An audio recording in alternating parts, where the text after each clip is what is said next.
बड़ी रात मानी जाएगी। हर मुस्लिम बांधव जो है वो रात भर इबादत करते हैं। लोग इबादत करने वाले उन्होंने एक तो मस्जिद में जाना है या कब्रिस्तान में जाना है। जो बच्चे जो है जो राइडिंग करते हैं। अस्सलाम वालेकुम दोस्तों, कल हमने आपको मोहम्मद दीपक यानी दीपक कुमार के बारे में अब तक जो भी हुआ वो सब तफसील से बताया था। आज आप इस इंटरव्यू में देख सकते हैं कि दीपक भाई की आंखों में आंसू हैं।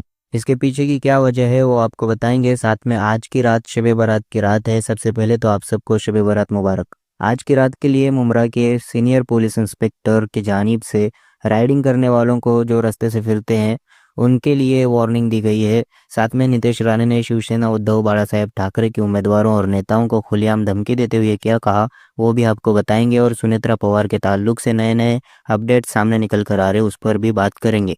सबसे पहले बात करते हैं मोहम्मद दीपक यानी दीपक कुमार की, जिन्होंने बजरंग दल वालों के नफरत के खिलाफ आवाज़ उठाई और उन्हीं पर 3 एफआईआर किए गए। बजरंग दल वालों की तरफ से हमला करने की कोशिश और माँ बहन की गालियां भी दिए। इसी बात से नाराज होकर दीपक कुमार इस इंटरव्यू में रो पड़ते हैं। नहीं, आप मजबूत रहिए। आपने बहुत ही जिंदा दिली और मजबूती का काम किया है। तो बहुत सारे लोग दीपक के बारे में शायद ये बात नहीं जानते होंगे।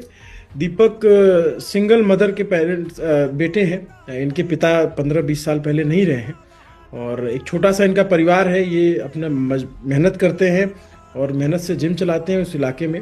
और बहुत ही इनकी माताजी ने इनको बहुत ही मेहनत से पाला है। मुझे आपके कुछ दोस्तों से और स्थानीय जानकारों से पता लगा कि माताजी चाय का एक छोटा सा ठेला चलाती थी। लड़के वहां बाहर खड़े होकर आपकी माँ को गालियां दे रहे थे। नहीं, आप मजबूत रहिए। आपने बहुत ही जिंदा दिली और मजबूती का काम किया है। मैं उस सारा देश उस माँ को सलाम कर रहा है कि उसने अपने फौलाद से बेटे को जन्म दिया है, जो इतनी विकट परिस्थितियों में भी सामने खड़ा रहा। और आज की डेट में आपने जो हिम्मत की वो हिम्मत बहुत सारे लोगों में नहीं है कि गलत के खिलाफ खड़े होकर के बोल दे। लेकिन उसके इस पूरे घटनाक्रम के बाद आपकी माँ से बात हुई, वो क्या कह रही हैं? देखो भैया, मैं इन जैसे गुंडों से मैं डरता नहीं हूँ। चाहे ये 150 हो चाहे 1500 हो, मेरे को फर्क नहीं पड़ता। अगर मैं जब फैमिली को लेकर बात आ जाती है ना, थोड़ा सा टेंशन होनी शुरू हो जाती है। असदुद्दीन ओवैसी, राहुल गांधी और कई बड़े रिपोर्टर्स के तरफ से दीपक कुमार का साथ दिया गया। जर्नलिस्ट अजीत अंजुम ने कोटद्वार के एएसपी से दीपक कुमार पर हुए एफआईआर पर सवाल किया तो उनका रिएक्शन कुछ इस तरह था। आप इस वीडियो में देख सकते। मैं आपसे सवाल पूछ रहा हूँ, पूरे सम्मान के साथ, पूरे रिस्पेक्ट के साथ। मतलब आप देख लीजिए ना कितने बजे मैं सर, इतने वीडियो है मेरे पास। वीडियो में लड़के पहचाने जा रहे हैं जो गालियां दे रहे हैं। ये लड़के चल रहे हैं, ये हुटर वाली गाड़ियां हैं सर, आपके शहर में दाखिल हुई।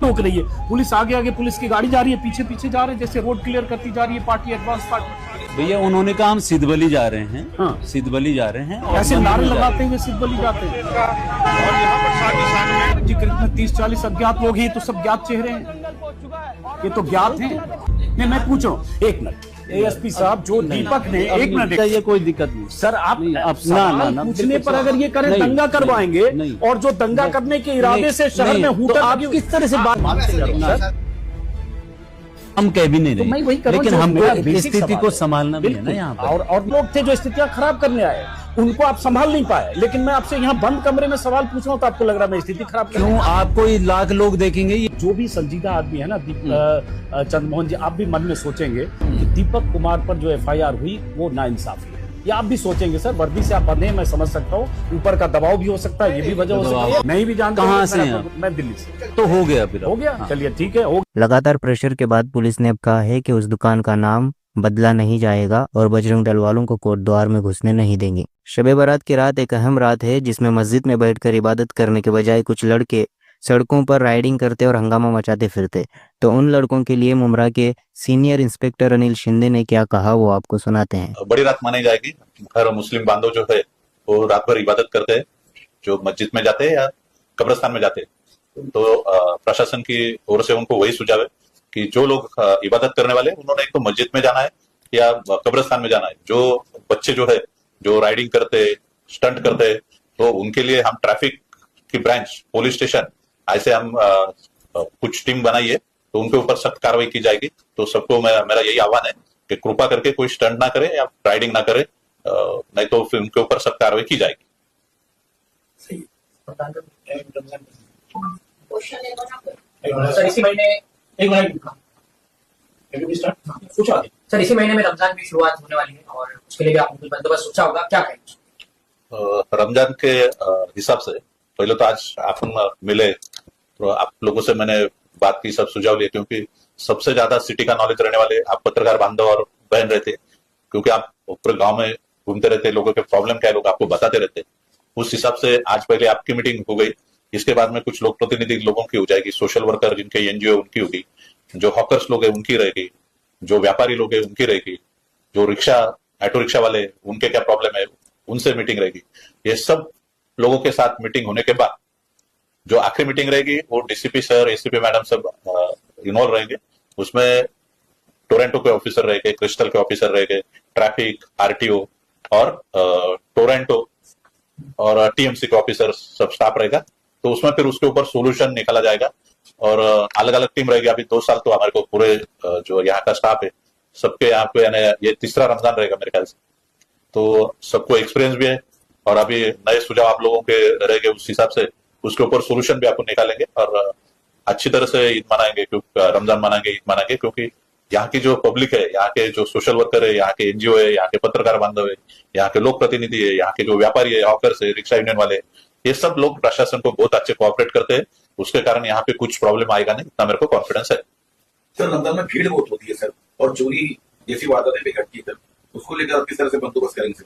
बंदोबस्त पहले 2 साल में था उतना ही सख्त रहेगा, हालांकि उससे भी ज्यादा सख्त रहेगा, क्योंकि अभी एक्सपीरियंस ज्यादा है। मेरे ख्याल से 2 साल से कोई यहाँ पे कोई गुनाह वगैरह कुछ हुआ नहीं है, तो अभी भी इस साल भी अपन होने नहीं देंगे। सर ये मीटिंग तो आपने जैसा कहा, मीटिंग होने वाली है सर महानगर पालिका ट्रैफिक विभाग के साथ, तो ये मीटिंग कब है? ये आखिरी हो जाएंगे। अभी सबके जब टाइम अवेलेबल रहेगा, डेट अवेलेबल रहेगी, उस हिसाब से वो टाइम फिक्स किया जाएगा। सर आप बहुत खुशी से धूमधाम से मनाए रमजान और ईद, और पुलिस प्रशासन की ओर से किसी को कुछ भी ऑपरेशन लगेगा, हम आधी रात सबको हेल्प। मुंबई कोवंडी से वार्ड नंबर 136 इलाके का ये हाल है, पहले आपको वीडियो दिखाते हैं। प्लॉट नंबर 34 वार्ड नंबर 136 और प्लॉट 35 और 34 के बीच में ये चौल है। ये चौल की हमने 2-3 बार कंप्लेन की है, इसकी कोई सुनवाई नहीं हो रही है। ये घर में एक पेशेंट है जो कि मतलब उनको रोज डेली लेके जाना आना पड़ता है, और यहाँ से अभी 2 महिला यहाँ से गुजर रही थी जो कि वहीं पे पैर रखे उनका गिरा और वो टूट गया, उनको हॉस्पिटल लेके जाना पड़ा। तो कोई देखने वाला है नहीं भाई, और 10 दिन से देखो ये स्ट्रीट लाइट है ये बंद पड़ी है। तो कैसा ना भाई, वार्ड नंबर 136 के नगर सेवक या फिर कोई भी कार्यकर्ता हो तो प्लीज जरा ये चौल पे ध्यान दो, कुछ नहीं तो कम से कम इस पर ढापा डलवा देंगे ना, तो जरा आने जाने के लिए हमको अच्छा रहेगा, समझे भाई, प्लीज इतना कर दीजिए। यहाँ के नगर सेवक MIM के ज़मीर कुरैशी हैं, उम्मीद है कि वो इस गली का हाल ठीक करेंगे। अगर आपके इलाके में भी ऐसे प्रॉब्लम्स हैं तो आप कमेंट कर सकते हैं, इंशाल्लाह हम उस पर आवाज उठाएंगे। जिल्ह्याच्या तिजोरीच्या चाव्यात माझ्याकडे आहे, मी जे बोलला त्यालाच निधी भेटणार, दुसऱ्याला निधी देण्याचा प्रश्नच राहत नाही। मंत्री नितेश राणे ने अपने एक भाषण में ये कहा है कि मैं पार्टी का सिंबल देखकर फंड देता हूं, अगर मेरे पास कमल और धनुष्य बाण के लोग आएंगे तभी मैं निधि दूंगा। इसके अलावा उन्होंने उद्धव ठाकरे के शिवसेना के मशाल का नाम लेते हुए ये कहा कि इनका फंड कम किया जाएगा या फिर रोका जाएगा। इस पर ठाकरे के आमदार अखिल चित्रे ने कहा कि नितेश राणे ने टिल्लू लेवल वाला दिमाग रखकर ये बात कही है, सरकारी तिजोरी का पैसा आवाम के भलाई के लिए होता है, ये राणे का पिग्गी बैंक नहीं है, ऐसा कहकर उन्होंने नितेश राणे को घेराया। अजित पवार के प्लेन क्रैश में सभी की मौत हुई थी, जिसमें से PSO विदीप जाधव शहीद हुए। उनके घर वालों से मुलाकात करने के लिए उप मुख्यमंत्री सुनेत्रा पवार आज गए थे।